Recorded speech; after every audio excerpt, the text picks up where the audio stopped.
So far in this series, we've been going throughout the Bible and exploring all the passages that speak about multiple marriages and multiple wives, but there are also numerous passages that speak of marriage in terms of one wife. And it's these passages which are the basis from which another objection to biblical polygamy comes from.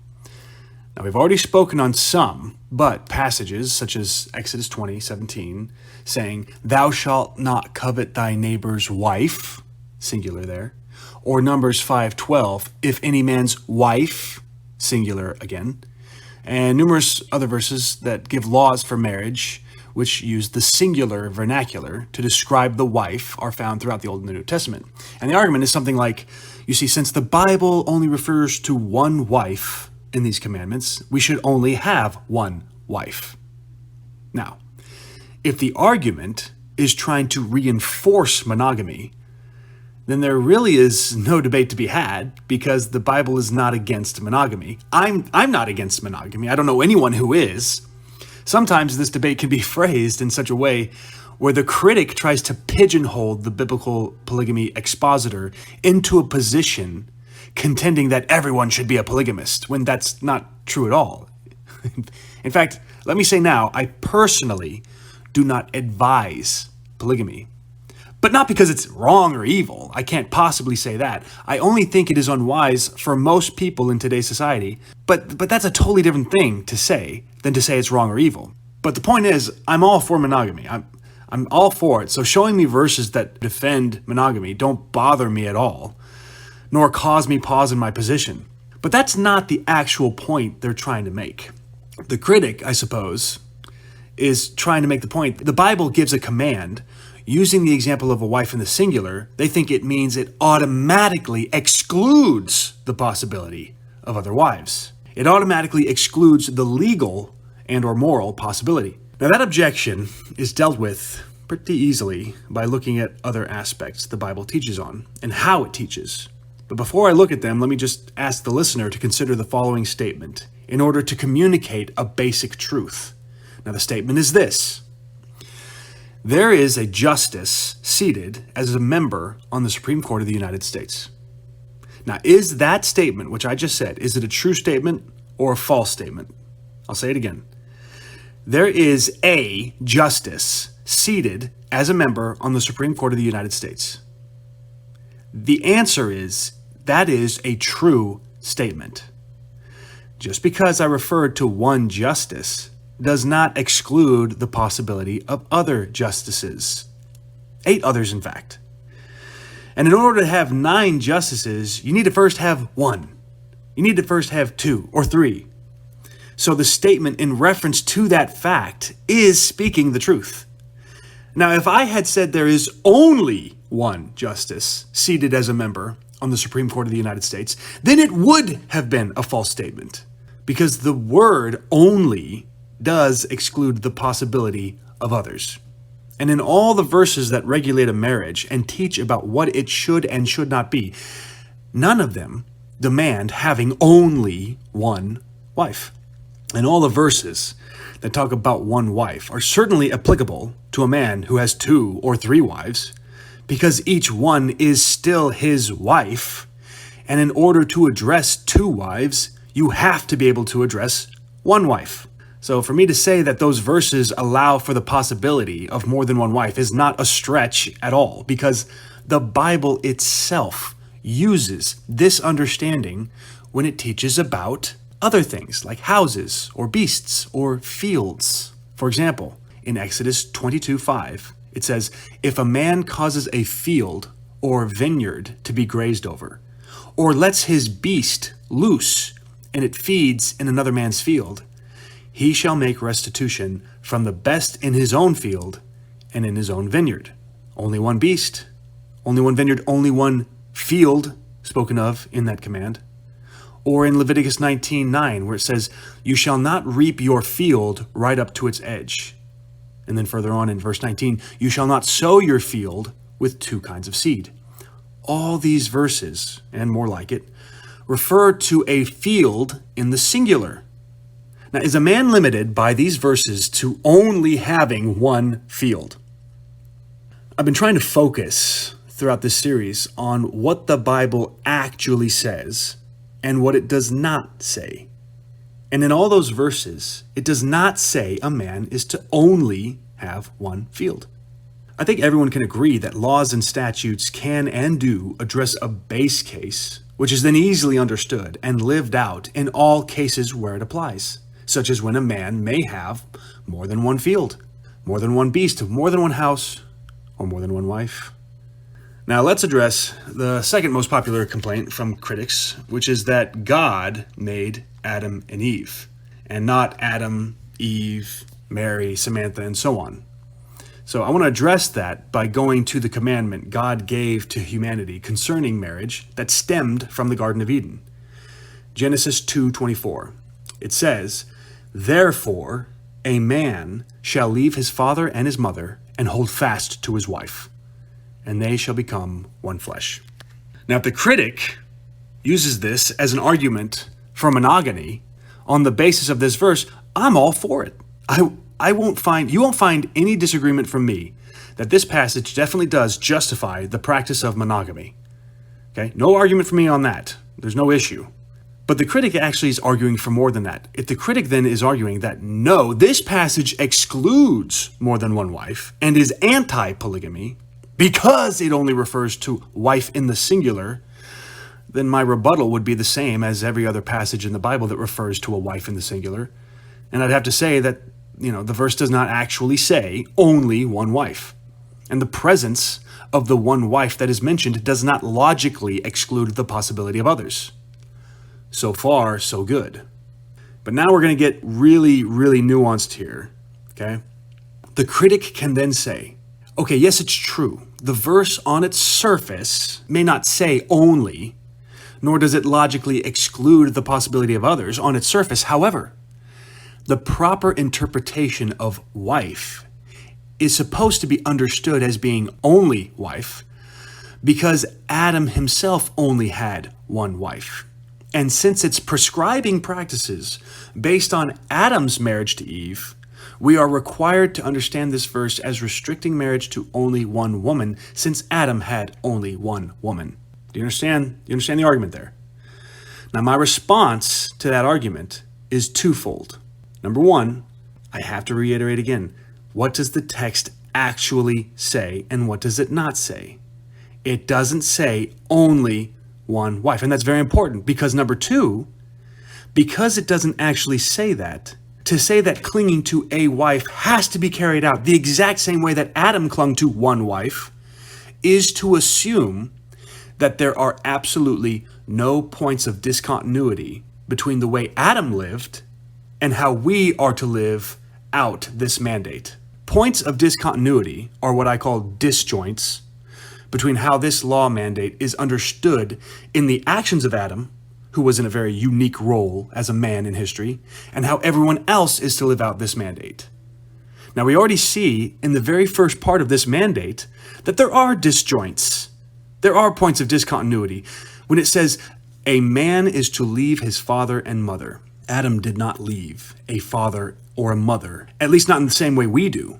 Also, we know that it is not a violation of this mandate for a person to choose to not cling to a wife at all, but to remain unmarried, the way Jesus himself did. Did Adam have the option to remain unmarried? Imagine God giving Adam his woman, and Adam saying, God, I appreciate it. Eve's nice and all, but I think it's the bachelor's life for me. I just don't feel called to marriage. No. I'm just pointing out that there are points of discontinuity. There are disjoints between how Adam's situation was and how he lived and what this law commands us to do. We shouldn't assume that there is not a difference at all between the way things were and the way things are to be for us. And the reason we shouldn't assume it is because there are disjoints between what Adam did and how we are to live out this mandate, as are already seen in the examples I've given. And I'm saying that the fact that Adam was restricted to one wife is not a point of continuity that extends to everyone after him. The restriction to one wife is a disjoint between Adam and the rest of humanity because being only one wife of Adam was necessary to fulfill the role that Eve had.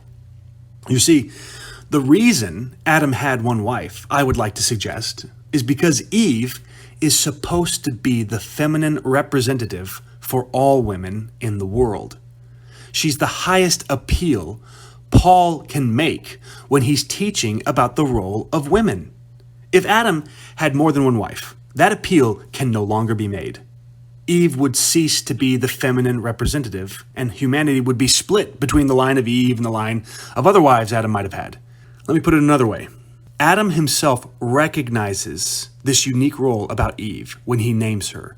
In Genesis 3:20, it says, "The man called his wife's name Eve because she was the mother of all living." It would be impossible for Eve to be the mother of all the living if God gave Adam another wife. Adam could only have one wife because her role was to be the mother of all mothers. But nobody else after Adam and Eve have that role. Therefore, there's your disjoint. Now, before you begin thinking that I'm resorting to reasoning that is too tenuous to be convincing, let me just show you that this is exactly the same way Jesus also interpreted Scripture. And I'm going to show you that he reprimanded the Sadducees specifically for assuming, in the same way the critics are, that there are no disjoints in how a law looks between the way things are and the way things are to be. In Matthew 22, the Sadducees come before Jesus, and the Sadducees don't believe in the resurrection. They don't believe in heaven or life after death. And to prove this to Jesus, they posit to him a hypothetical. And they say, "Teacher, Moses taught levirate marriage law. So let's give you a hypothetical. The hypothetical is, let's say a woman marries a man and that man dies. So then the brother of the dead man marries the woman, and then that man dies. And then the third brother marries, and then so on and so forth. They keep dying up till the seventh brother, and then finally she dies." And the Sadducees say, in heaven, if it exists, whose wife will she be? And the Sadducees concluded there must not be a heaven, because if there was, she would be all seven brothers' wife. And because that contradicts the law for a woman to have more than one husband, because that would be adultery, they escape that conclusion by saying, I guess there must not be a heaven. And so they conclude that they don't believe in life after death. And Jesus responds to them by saying, you are in error because you do not know the scriptures or the power of God. And Jesus' refutation of them is twofold. There's two parts. In the first part of his answer, he says, at the resurrection, people will neither marry nor be given in marriage. They will be like the angels in heaven. Now, I don't know if this teaching about the angels being like the angels can be found in the Old Testament or not. It might be, but I haven't found it yet. And if it's not, then Jesus is giving a new teaching here.